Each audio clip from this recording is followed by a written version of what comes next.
సంబంధించినటువంటి లబ్ధిదారులకు కూడా తెలియజేస్తూ ఇంత ట్రాన్స్పరెంట్గా చేసేటువంటి ప్రజావాణి కార్యక్రమం బహుశా భారతదేశంలో ఏ రాష్ట్రంలో కూడా అమలు.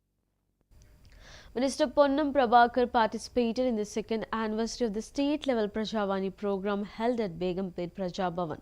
He said Prajavani has received an excellent response from the public over the past 2 years.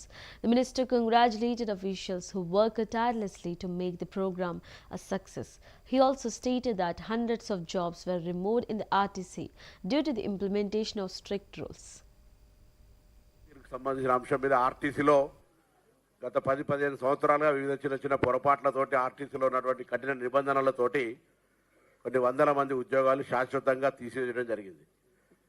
ప్రజావానికి వచ్చిన తర్వాత చిన్నారెడ్డి గారు, దివ్యా మేడం గారు నాతో మాట్లాడి మరణ శిక్షకు కూడా క్షమాభిక్ష ఉంది, మరి వీళ్ళకి సంబంధించినటువంటి ఇష్యూ లోపల మనం కొంత పునరాలోచన చేయాలంటే ఆర్టీసీకి సంబంధించిన 3 అధికారులను ఒక కమిటీగా వేసి ప్రతి ఒక్కరి గ్రీవెన్స్ను అది ఒకవేళ ఎగ్జామ్ట్ చేయగలిగితే చేయవచ్చు అనేటువంటి ఆ విధంగా దాదాపు 400 చిల్లర అప్లికేషన్ 242 ఉద్యోగాలను తిరిగి 10 సంవత్సరాలు